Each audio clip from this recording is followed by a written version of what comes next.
Berdirinya kami di sini untuk melakukan penyuluhan perwakilan dari Poltekkes Kemenkes Bengkulu Kampus B Curug. Kami akan melakukan penyuluhan mengenai cara sederhana mencegah korupsi. Sebelumnya, perkenalkan nama saya Desika Anggraini selaku moderator yang akan memandu jalannya penyuluhan pada sore hari ini, dan rekan saya Hilio Magila sebagai penyaji. Nah, baiklah, di sini kami akan meminta waktu rekan-rekan sekalian mungkin selama lebih kurang 10 menit. Diharapkan untuk rekan-rekan sekalian agar memperhatikan jalannya penyuluhan, agar apabila ada pertanyaan di akhir penyuluhan nanti bisa ditanyakan pada sesi tanya jawab. Mungkin langsung saja kepada materi, dipersilakan untuk menyampaikan materinya. Baiklah, terima kasih kepada moderator. Di sini saya akan menjelaskan tentang cara sederhana mencegah korupsi.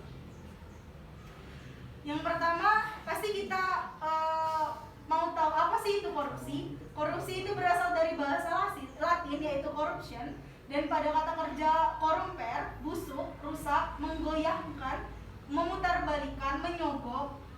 Sedangkan menurut Transparency International adalah perilaku pejabat publik, baik politikus atau politisi maupun pegawai negeri yang secara tidak wajar dan tidak legal memperkaya diri atau memperkaya mereka yang dekat dengannya dengan menyalahgunakan kekuasaan publik yang dipercayakan kepada mereka.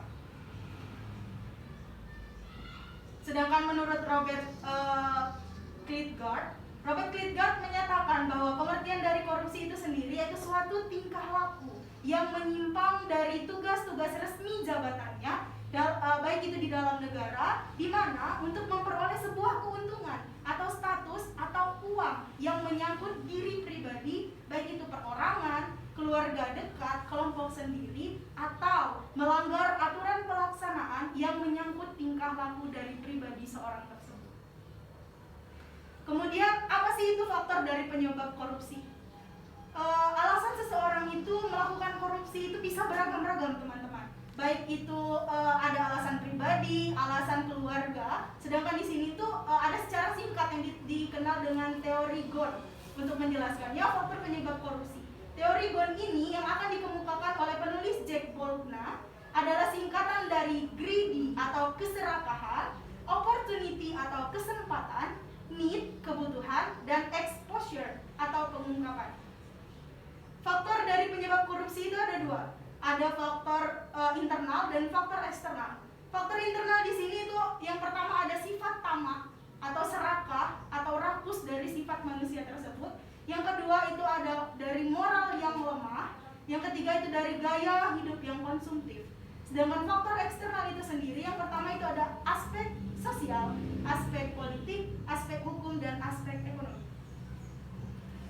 Nah, selanjutnya saya akan menjelaskan nih bagaimana upaya pemberantasan dari korupsi itu sendiri. Upaya pencegahan atau pemberantasan korupsi secara preventif dan represif agar tindak korupsi itu tidak lagi terjadi adalah meminimalisasi faktor-faktor yang sebagai penyebab atau peluang terjadinya sebuah korupsi dan mempercepat proses penindakan terhadap pelaku tindak dari korupsi itu tersebut. Saya akan uraikan apa sih itu upaya preventif dan represif. Yang pertama, untuk upaya preventif itu adalah memperkuat Dewan Perwakilan Rakyat atau DPR. Yang kedua itu kita bisa membangun kode etik pada sektor publik. Yang ketiga itu kita bisa meneliti lebih jauh apa sih sebab-sebab perbuatan korupsi itu bisa berkelanjutan. Dan yang keempat itu ada penyempurnaan manajemen atau sumber daya manusia dan peningkatan kesejahteraan ASN. Yang kelima itu ada peningkatan kualitas penerapan Yang keenam itu bisa penyempurnaan manajemen badan kekayaan milik negara. Yang ketujuh itu ada peningkatan kualitas pelayanan kepada masyarakat. Dan yang kedelapan itu kampanye untuk menciptakan suatu nilai atau value secara nasional. Kemudian ada upaya represif. Yang pertama itu ada penguatan kapasitas badan atau komisi anti dari korupsi. Yang kedua itu ada penyelidikan, penuntutan, peradilan, dan penghukuman bagi koruptor besar dengan tujuan untuk memberikan efek jera pada koruptor tersebut. Yang ketiga itu ada pemberlakuan konsep atau pembuktian terbalik. Yang keempat itu adalah meneliti dan mengevaluasi proses penanganan perkara korupsi dalam sistem peradilan pidana secara terus-menerus. Yang kelima itu ada publikasi kasus-kasus atau tindak dari pidana korupsi beserta analisisnya.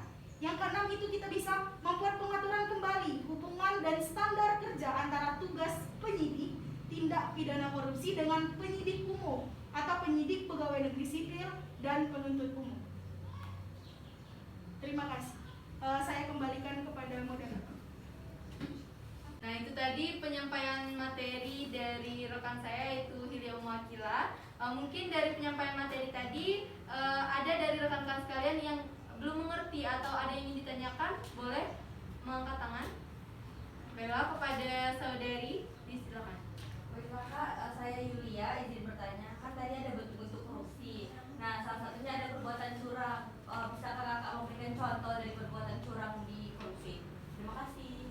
Baiklah, terima kasih pertanyaan dari Yulia, sangat luar biasa. Mungkin dari rekan-rekan yang lain ada yang ingin ditanyakan lagi? Boleh mengangkat tangan. Baiklah, jika tidak ada, dipersilakan kepada Yulia untuk menjawab pertanyaan dari Yulia. Baiklah, terima kasih kepada moderator.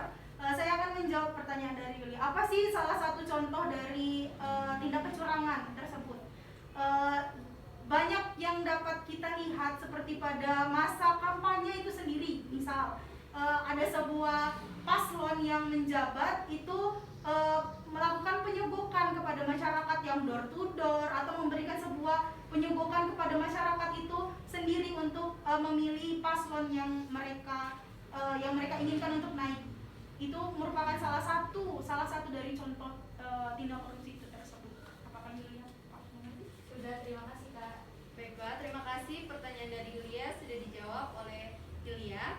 Nah, di sini jika tidak ada yang ditanyakan lagi, saya selaku moderator ingin bertanya nih kepada rekan-rekan sekalian mengenai materi yang udah diberi oleh saudari Hilya tadi. Nah, di sini pertanyaan saya adalah bagaimana sih upaya atau cara kita melakukan atau pemberantasan korupsi?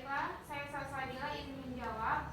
Upaya pemberantasan korupsi itu ada upaya pencegahan preventif dan represif agar tindak korupsi tidak lagi terjadi, adalah meminimalisasi faktor-faktor penyebab atau peluang terjadinya korupsi dan mempercepat proses penindakan terhadap pelaku tindak korupsi.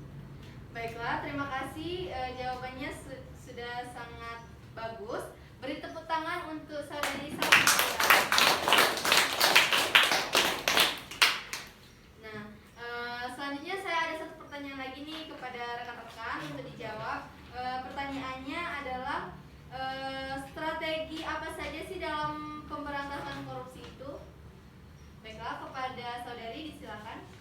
Saya Ara, saya akan menjawab pertanyaannya, yaitu yang pertama, terjadinya negara yang memiliki hutang di luar negeri menjadi negara miskin dan hukum tidak lagi dihormati. Baiklah, terima kasih kepada saudari. Jawabannya sangat benar. Baiklah, selanjutnya saya akan membagikan leaflet untuk apabila sudah pulang ke rumah nanti bisa dibaca dan dipahami lebih dalam lagi mengenai korupsi ini. Nah, ini akan saya bagikan.